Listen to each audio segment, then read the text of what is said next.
Seguimos en este párrafo de Juan 8, del 21 al 30. Vamos a introducirnos con Mateo 5:37, que dice así: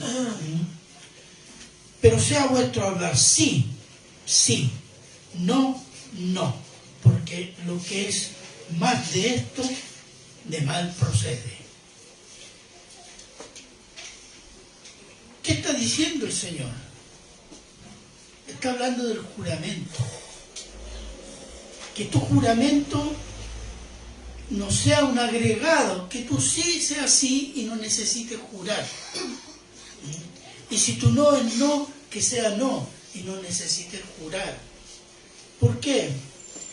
Porque juramos, y los judíos lo hacían, por Dios, por el cielo, por la tierra, por la madre, por el padre.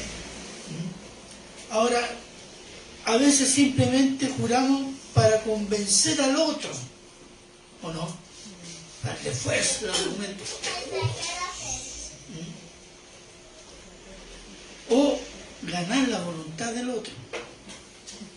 Y aunque sincero puede ser el juramento, pero hay muy pocas posibilidades de cumplirlo.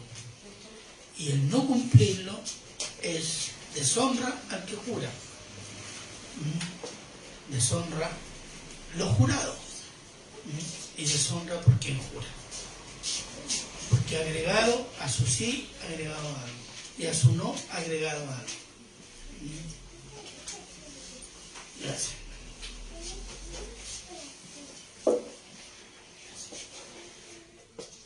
Esta es una advertencia del Señor Jesús a los judíos, pero también es una advertencia a los cristianos. ¿Por qué?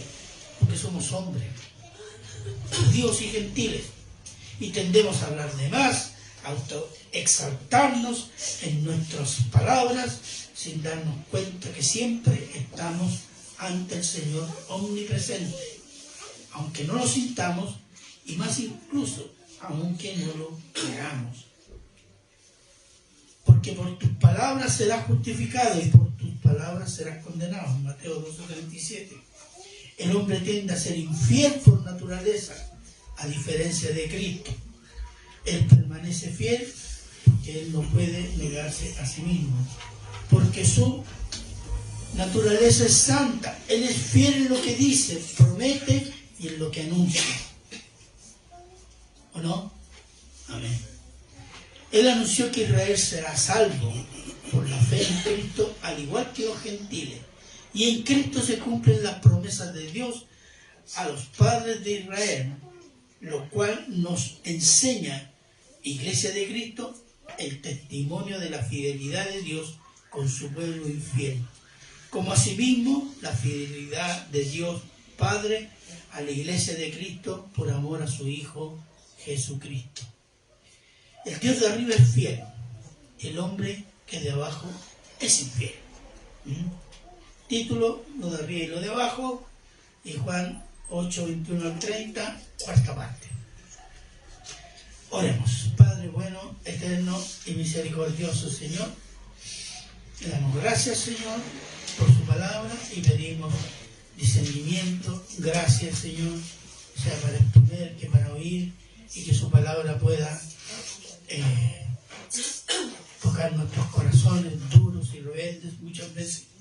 Para ello le pedimos perdón, Señor. Líbrenos de toda maldad, Señor, para que esta palabra sea fructífera en nuestro corazón y en nuestra vida. Gracias, Padre, por esta misericordia, y se lo agradecemos en Cristo Jesús. Amén y amén. Juan 8, versículo 28. Le dijo pues Jesús: cuando hayáis levantado al Hijo del Hombre, entonces conoceréis que yo soy. Esta es toda una profecía. Fíjense, cuando hayáis levantado al Hijo del Hombre, ¿de qué está hablando? De la crucifixión. Y dice, cuando hayáis levantado, ustedes judíos, está diciendo que ellos lo van a crucificar. La crucifixión de Jesús no fue un hecho inesperado. o imprevisto que sorprendió a Dios. Dijo, me lo crucificaron. Ahora vamos al plan C. No. Miren lo que dice en Juan 3:14. Si ahí puede estar Juan 3:14. Le dice a Nicodemo, y como Moisés levantó la serpiente en el desierto, así, y note esta palabra, es necesario que el Hijo del Hombre sea levantado. Lo que está diciendo, que el Hijo del Hombre es necesario que sea crucificado. Y toma el ejemplo de la serpiente en un palo crucificada en el desierto, que los judíos miraban a esa serpiente y se sanaban de las picaduras de las bestias del desierto.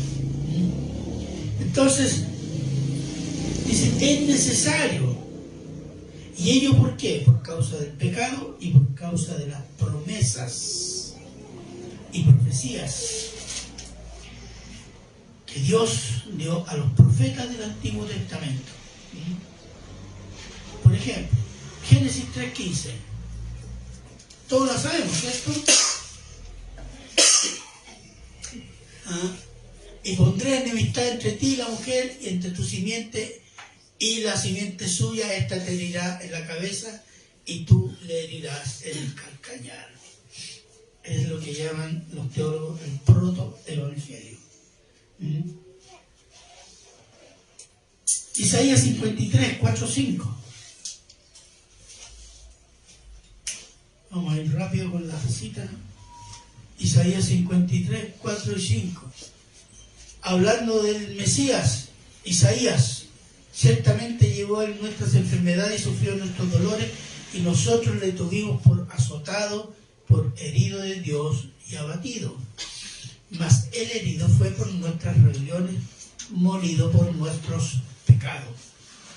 El castigo de nuestra paz fue sobre él, y por su llaga fuimos nosotros curados, sanados.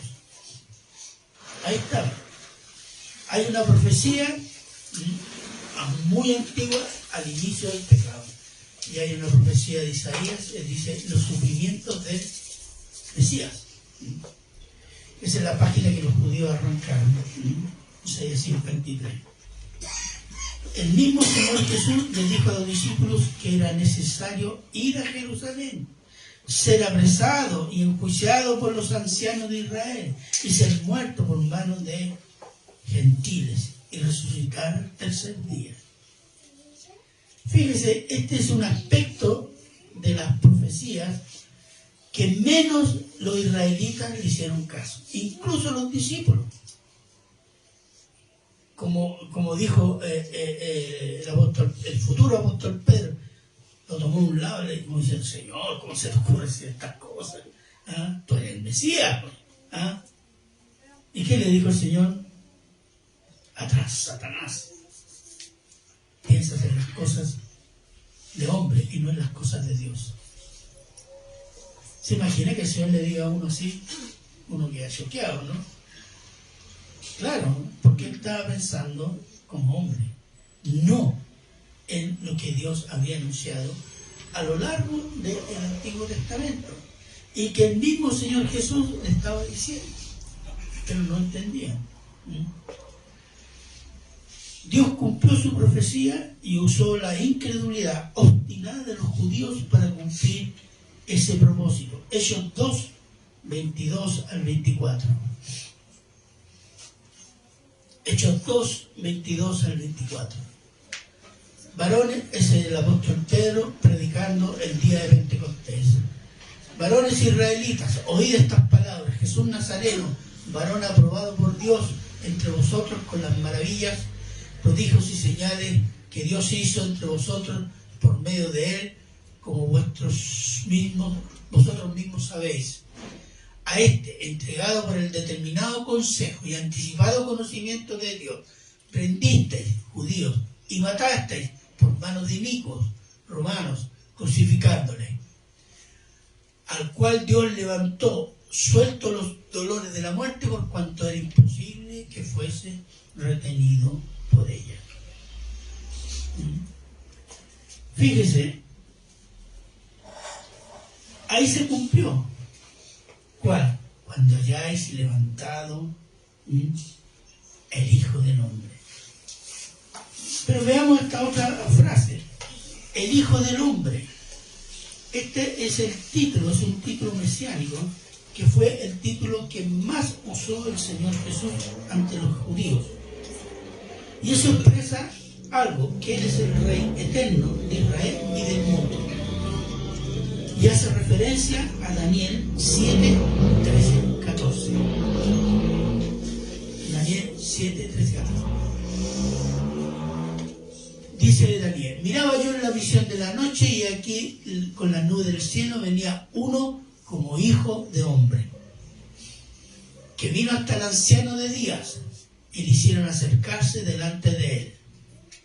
Y le fue dado dominio, gloria y reino, para que todos los pueblos, naciones y lenguas le sirvieran.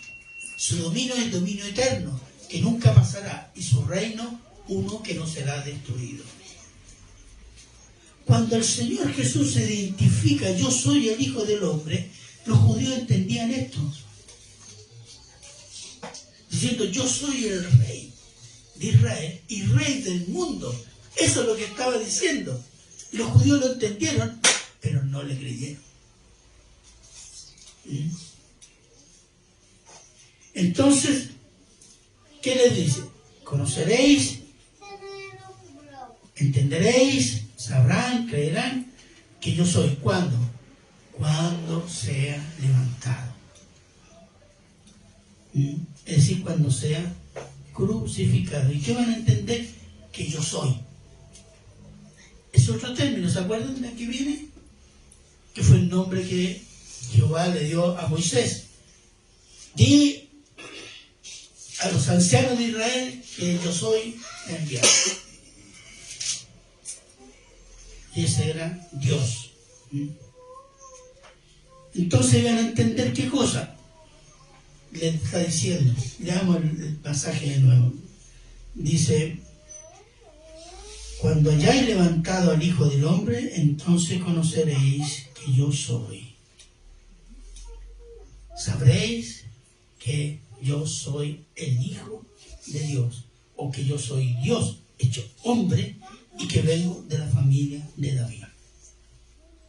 Fíjese, esto es muy sorprendente. ¿Por qué? El Señor Jesús les dice que cuando lo crucifiquen, ellos, los judíos, creerán. Si tomamos en cuenta que los judíos consideraban a un crucificado un maldito de Dios. Entonces, ¿cómo suceden los eventos posteriores a la muerte y resurrección del Señor Jesús? ¿Es una profecía de ese momento o es una profecía futura? ¿Se está cumpliendo? ¿Se cumplió o se va a cumplir? Entonces, veamos. Al momento de la muerte y resurrección del Señor Jesús, los que creyeron en que Él era el Mesías prometido eran poquitos. ¿Cuántos eran? ¿Quién se acuerda? ¿Cuántos eran? 120. Ya, veamos 1 Corintios 15, del 3 al 7.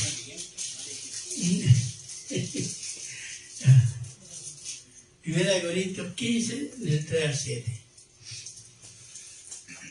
Porque primeramente os he enseñado que lo que asimismo recibí, que Cristo murió por nuestros pecados, conforme a las Escrituras, y fue sepultado, y que resucitó el tercer día, conforme a las Escrituras. Atención, eso es importante. Y que apareció a Cefas, y después a los 12.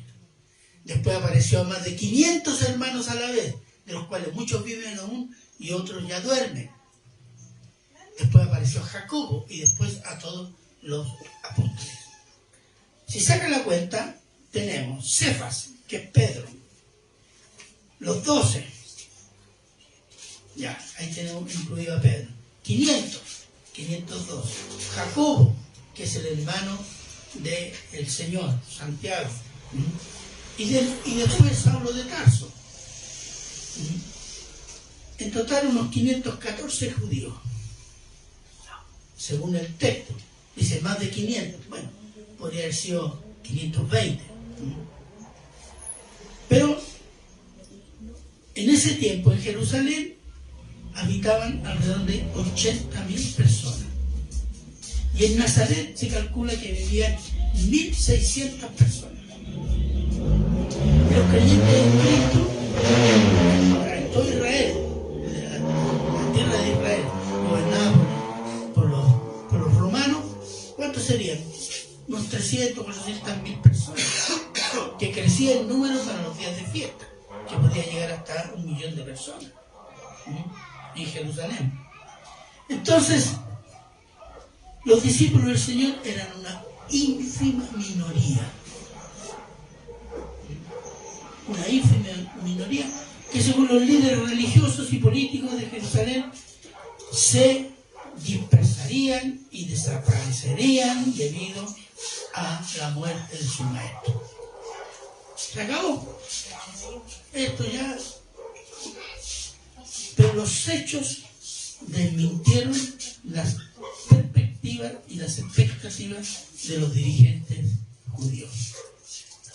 Solo 50 días después, Hechos 2, 40-41. Hechos 2, 40-41. Si alguien lo puede leer, por favor. Y con otras muchas palabras testificaba y les exhortaba diciendo: sed salvos de esta perversa generación.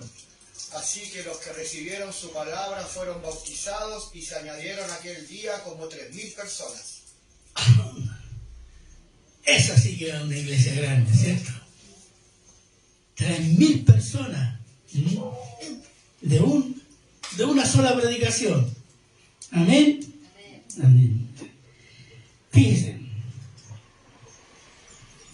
3.000 judíos creyeron y una parte de ellos eran judíos que vivían fuera de Israel, porque no todos los que estaban en la fiesta en Jerusalén eran de Israel.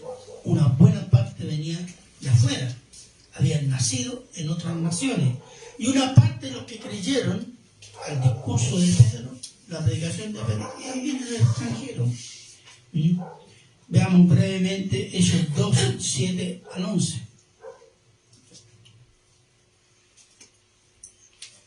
Y estaban atónitos y maravillados diciendo: mirad, no son galileos todo esto que hablan. ¿Cómo pues lo oímos nosotros hablar cada uno en nuestra lengua en la que hemos nacido? Partos, medos, elamitas y los que habitamos en Mesopotamia, en Judea, en Capadocia, en el Ponto, en Asia, en Frigia, Panfilia, en Egipto, en regiones de África, más allá de Cirene, eso es más allá del norte de África, romanos aquí residentes, tanto judíos como prosélitos, cretenses, árabes, les oímos hablar en nuestras lenguas las maravillas de Dios. Amén. Muchos de ellos creyeron. Se dice que la iglesia de Roma fue fundada por judíos que habían oído el sermón del apóstol Pedro en el día de Pentecostés.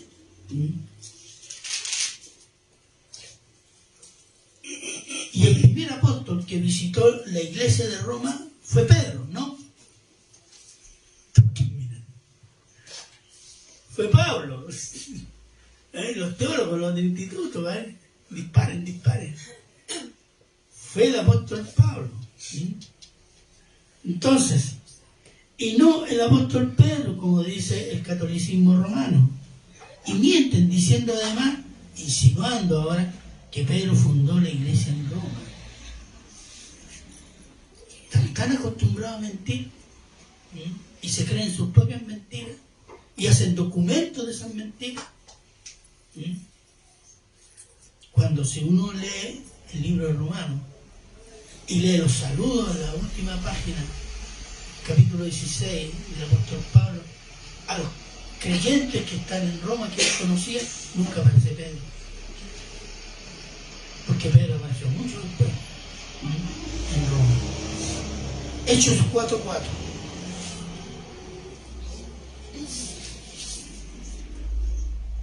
Esta es otra predicación del apóstol Pedro. Y dice, pero muchos de los que habían oído la palabra creyeron, y el número de los varones era como 5.000. Esto está creciendo. 5.000 hombres. Y pensar en esto, que en la antigüedad y sobre todo en el Oriente, si el padre de familia era discípulo de alguna religión, toda la familia era seguidora de esa religión, del cabeza de familia. Por tanto, desde ese momento, con 5.000 hombres, los cristianos serían 10.000 o más personas. Más los que se convirtieron el día Pentecostés, más los que se convertían cada día. Hechos 2:47. Hechos 2:47. Alabando a Dios y teniendo el favor con todo el pueblo, y el Señor añadía cada día a la iglesia a los que habían de ser salvos. Esta era una iglesia en crecimiento. Ahora, ¿y cuál era la predicación de los apóstoles? En particular en estos dos discursos del apóstol Pedro. Veamos Hechos 3, 13 al 19.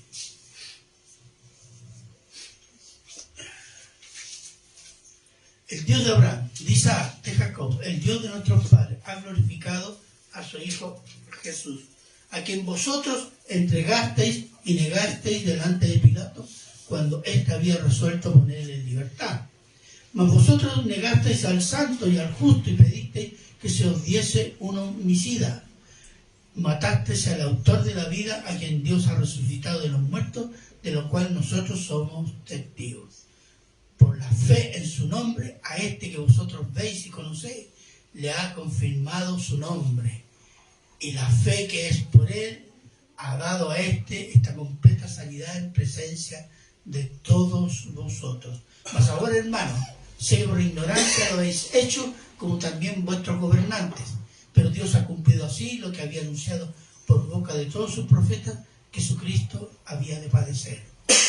Así que arrepentidos y convertidos para que sean borrados vuestros pecados, para que vengan de la presencia del Señor tiempos de refrigerio o restauración. ¿Cuál era la predicación? Cristo es el Mesías de Dios. Ustedes lo mataron. Diría, si algún gentil predica esto, dice, no, este es antisemita, es antijudío, es racista, es discriminador. Pero Pedro en los dos discursos acusa a Israel. Ustedes lo mataron y arrepiéntanse. Es claro. Entonces, Cristo, enviado de Dios, muerte, resurrección, arrepentimiento y salvación eterna. ¿Cómo creyeron los judíos? La cruz, predicando la cruz. Ese es el tema de la predicación. Y eso es lo que dice el Señor. Cuando me hayáis levantado, conoceréis que yo soy. Y eso es lo que estaba sucediendo. Porque el apóstol Pedro no predicaba prosperidad. Tampoco predicaba a la Virgen María para que fueran a la Virgen María y llegaran a Jesús. Tampoco predicaba la ley. Él predicaba a Cristo. Cristo, solo Cristo salva. Entonces predicaba el Evangelio de Cristo, el arrepentimiento, y muchos judíos que habían rechazado a Cristo se convertían a Cristo. Se cumple. Ahora, la influencia del cristianismo, que en ese tiempo no se llamaba así, se llamaba los del camino o los nazarenos, creció en Jerusalén. Veamos Hechos 5, 28 al 30.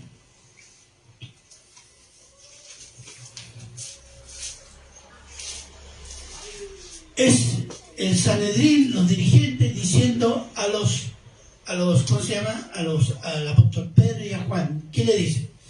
¿No os mandamos estrictamente que no enseñaseis en ese nombre? Y ahora habéis llenado Jerusalén de vuestra doctrina y queréis echar sobre nosotros la sangre de ese hombre.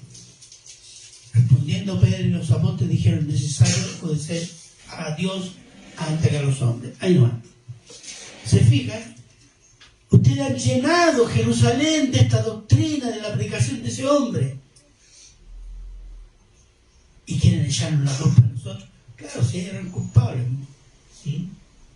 Ellos lo acusaron ante Poncio Pilato y obligaron a Poncio Pilato a crucificarlo. ¿Sí? Hasta llenar miles de cristianos aún después de 20 años. Mire, Hechos 21, 19 y 20.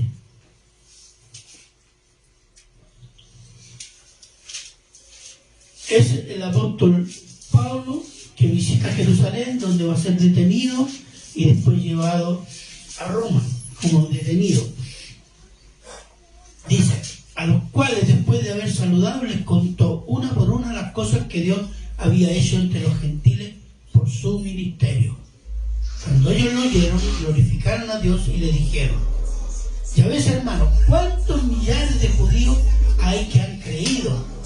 Todos sois celosos por la ley. Ahí está un problema, ¿no? Celosos por la ley, ¿sí? Porque decían: hay que creer en Cristo, pero hay que aplicar la ley. ¿Sí?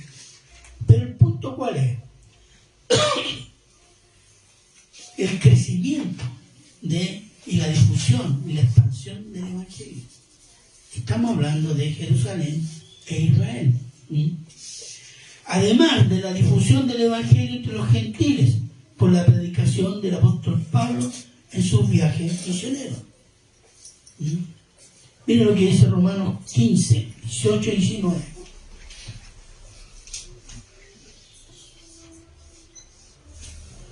Romanos 15, 18 y 19. Dice: porque no salí a hablar sino de lo que Cristo ha hecho por medio de mí para la obediencia de los gentiles, con la palabra y con las obras, con potencia de señales y prodigios en el poder del Espíritu de Dios. De manera que desde Jerusalén, por los alrededores, hasta Ilírico, todo lo llenado del Evangelio de Cristo. ¿Qué significa? Jerusalén, bajar hacia Europa. Jerusalén, Turquía, Grecia, y el Ilírico es Europa Oriental, donde están Eslovenia, Croacia, Bosnia, Bulgaria, Hungría. ¿Qué quería el apóstol? Ir a Roma y de Roma pasar a España.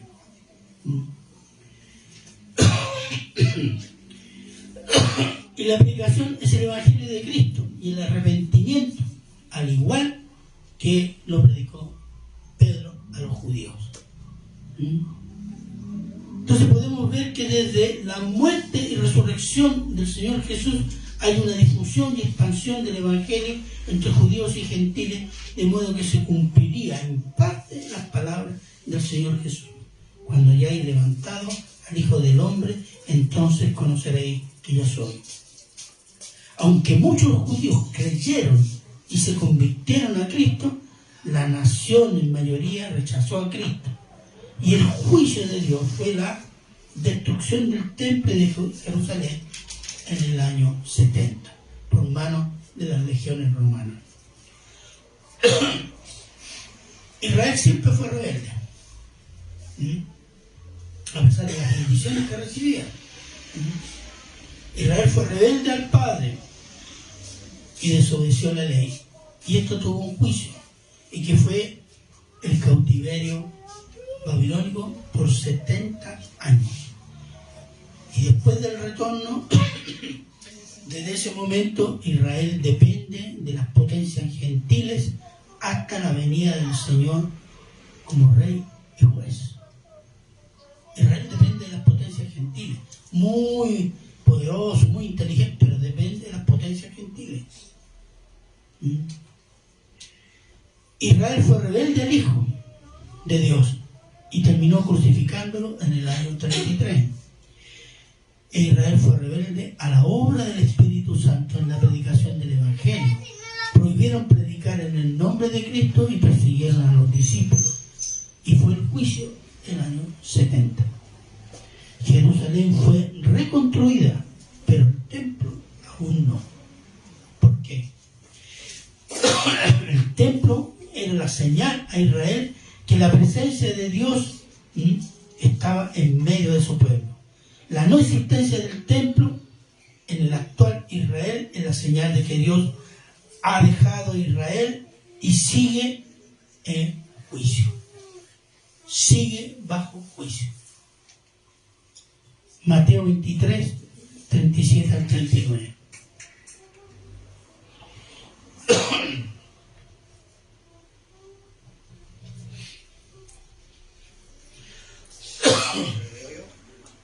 Ya. Jerusalén, Jerusalén, que matas a los profetas y que apedreas a los que te son enviados. ¿Cuántas veces quise juntar a tus hijos como la gallina junta sus polluelos debajo de las alas y no quisiste? He aquí vuestra casa os es dejada desierta, porque os digo que desde ahora no me veréis hasta que digáis, bendito el que viene en el nombre del Señor. Ese es un juicio. Hay un juicio y una promesa. ¿Una promesa a quién? A Israel. Al Israel judío, no al Israel espiritual. Porque la iglesia no crucificó a Cristo. La iglesia la iglesia es un producto de la obra de muerte y resurrección de Cristo. Muchos dicen, no, que esa es la iglesia, el Israel espiritual. Mentira. Es clarito. Y se dirige, no dice Roma, Roma, no dice tampoco Nueva York, Nueva York. No. Jerusalén, Jerusalén, que me has rechazado. No me verás más hasta que digas, bendito el que viene en el nombre del Señor. ¿Y cuál es eso? La promesa es que Israel aceptará y proclamará al Señor Jesús como su Mesías prometido a los padres. Dios está comprometido en cumplir su promesa a Israel a pesar de la infidelidad de Israel. Lo mismo con los gentiles. Dios está comprometido con su Hijo, Cristo, a salvaguardar a los pecadores condenados salvos por fe en Cristo. Dios es fiel, es de arriba. Los hombres somos infieles, somos de abajo. Y solo la obra de Dios en Cristo y el poder del Espíritu Santo nos mantienen en Cristo. Asimismo, los judíos, bajo el juicio, han sido preservados para su conversión a Cristo. Y en Cristo se cumplirá el reino prometido a Israel y a todos los santos. Romanos 11, 25 al 29. Este otro pasaje que también dicen,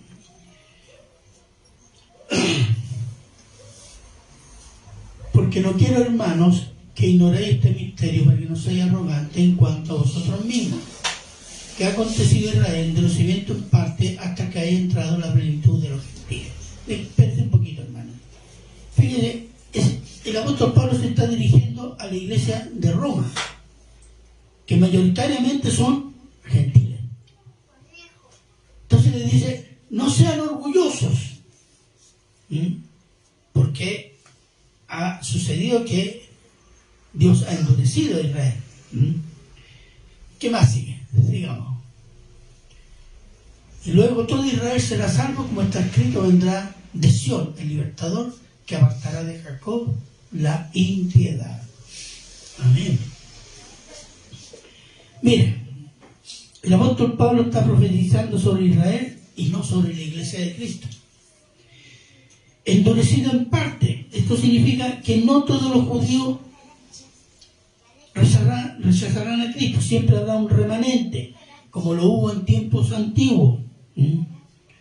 Y se lo voy a leer este pasaje, estos dos versículos, en otra versión, la traducción viviente, que diría así: mis amados hermanos, quiero que entiendan este misterio, para que no se vuelvan orgullosos de ustedes mismos. Parte del pueblo de Israel tiene el corazón endurecido, Pero esto solo durará hasta que se complete el número de gentiles que aceptaron a Cristo. Clarito, ¿no? El juicio será terminado con la conversión de Israel, según lo profetizado en el Antiguo Testamento. Ahí hay dos profecías. Veamos el versículo 26. Romanos 11, 26. ¿Qué dice? ¿Reina Valera? Sí.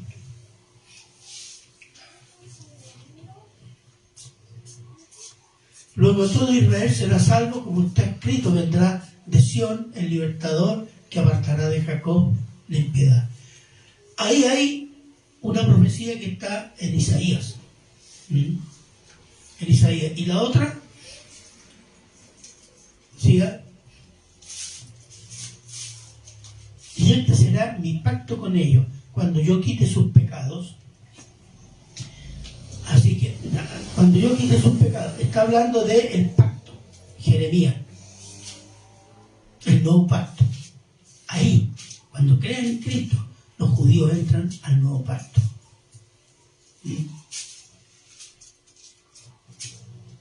He aquí, viene el día, sigue con el versículo 29. ¿De Jeremías 31? No, estoy en Romano yo. No.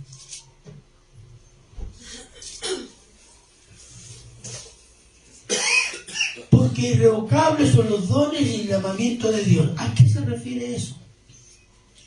El llamamiento de Dios es la salvación, con todas las bendiciones que eso implica. Y ese llamamiento es irrevocable. Eso es lo que está diciendo el apóstol Pablo. Dice,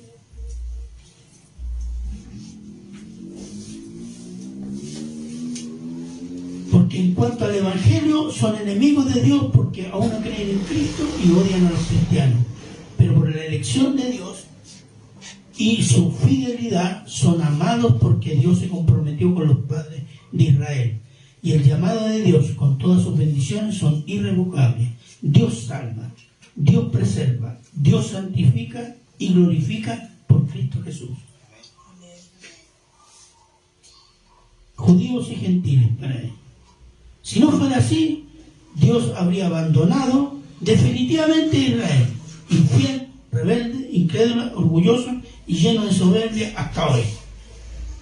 ¿O no? Ese es el Israel de hoy. Zacarías 12:10.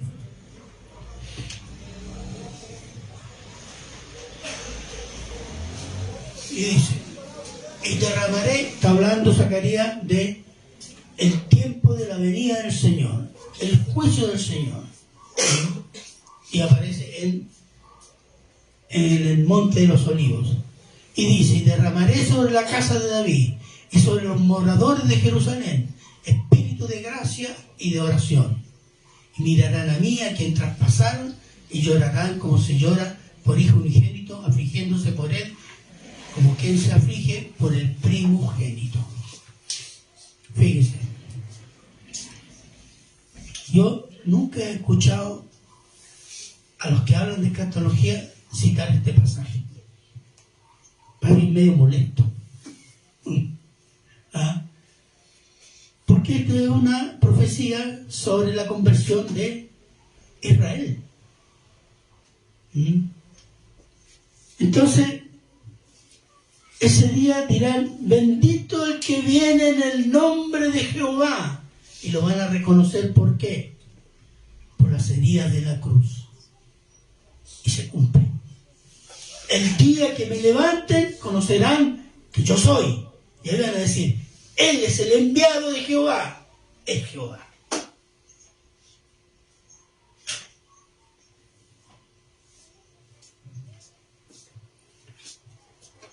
Y habrá gran lloro, gran arrepentimiento y salvación para vida eterna.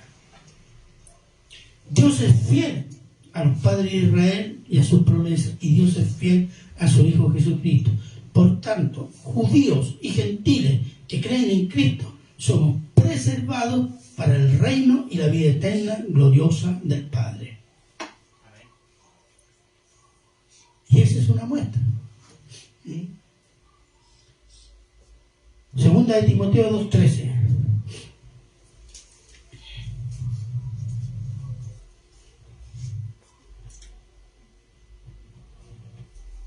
Si fuésemos infieles, Él permanece fiel. Él no puede negarse a sí mismo. Ahí no. Si como hijos de Dios, llamados por Cristo a la fe, fuésemos infieles, Él permanece fiel y nos disciplina para santidad. No nos descarta. Sí, hermano. Nos disciplina para santidad. Y si Dios eligió a Israel como nación para que viviera según la ley de Dios, e Israel ha sido infiel y rebelde, Dios las está disciplinando hasta que venga el Señor y crea en Él como su Mesías prometido. Eso es lo que estamos viviendo ahora. Israel está bajo disciplina. Dios y su Hijo amado Jesucristo y el Espíritu Santo son fieles a sus palabras, a sus promesas y profecías de salvación eterna y de juicio eterno, porque Él es de arriba y los hombres y las naciones son de abajo, y toman el nombre de Dios para hacerlo partícipe de sus pecados de moda, y en el nombre de Dios masacran a otros hombres hechos a la imagen y semejanza de Dios.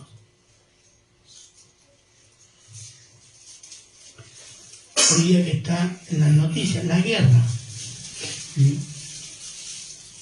A veces las noticias no dan noticias de guerra, pero siempre hay una guerra por ahí en el mundo. ¿Quién sabe, por ejemplo, la guerra que hay en el Yemen? Hace como 8 años. Hay más de 10.000 muertos. La mayoría son civiles.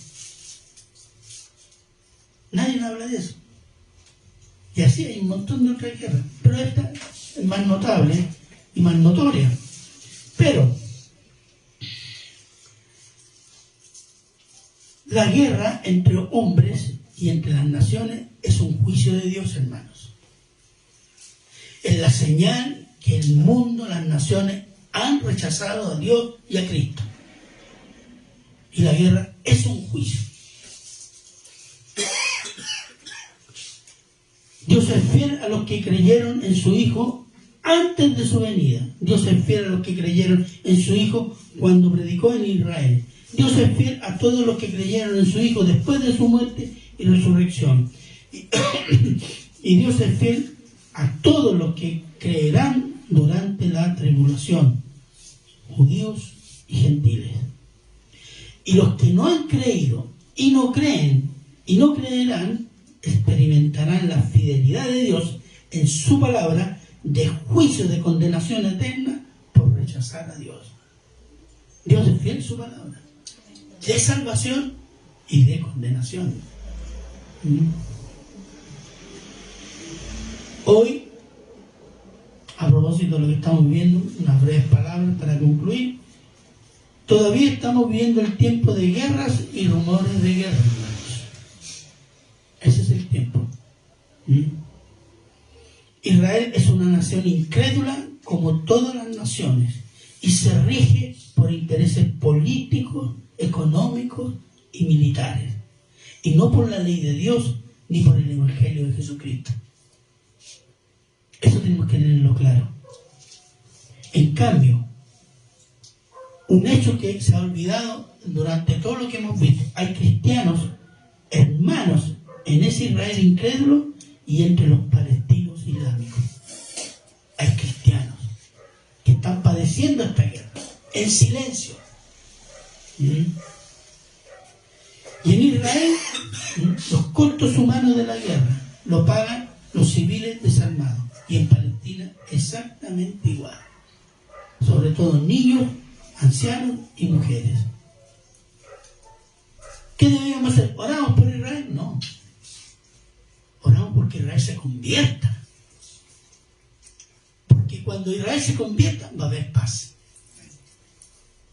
Es inútil orar por la paz de Israel cuando Israel está en plena rebeldía contra Dios. No hay paz si no hay Cristo. Y debemos orar por los hermanos que están en Israel y en Palestina, y que tengan la posibilidad de predicar el Evangelio, porque sin Cristo no hay paz. La paz de los hombres es una paz momentánea para seguirse armando para la próxima guerra. Esa es la historia. Así que tengan discernir que el Israel que tenemos hoy día no es el Israel del Antiguo Testamento, hermano, que es un poco infiel a la ley. No, es un Israel bajo juicio. Ellos no están interesados en la ley mosaica, ellos no están interesados en el Evangelio, ellos están interesados en la política, control, dominio geopolítico, económico. Ese es su interés, como cualquier otra nación incrédula. Pero sí hay creyentes, y por ello hay que orar. ¿Amén? Amén. Póngase de pie y vamos a orar por ellos. Padre bueno, eterno y misericordioso Señor, queremos orar, darte las gracias por tu palabra, Señor, y orar por los hermanos que están en estas zonas de guerra, por los hermanos perseguidos en otras partes del mundo, y particularmente por los cristianos en Israel y los cristianos en Palestina. Ayude a nuestros hermanos, déles el valor, el coraje, la sabiduría, para aún en estas circunstancias predicar el Evangelio de Jesucristo, porque sin el Evangelio de Jesucristo no habrá paz, ni en Israel, ni en Palestina, ni en ninguna parte del mundo. Oramos por ellos, Señor, que los llene de valor y sabiduría. No sabemos, no tenemos mucha información, diríamos casi nada, pero sabemos que hay hermanos que creen en Cristo como su único Señor y Salvador. Gracias, Padre, bendígalos. Y gracias, Señor, por poder orar por nuestros hermanos. Se lo agradecemos en Cristo Jesús. Amén. Amén.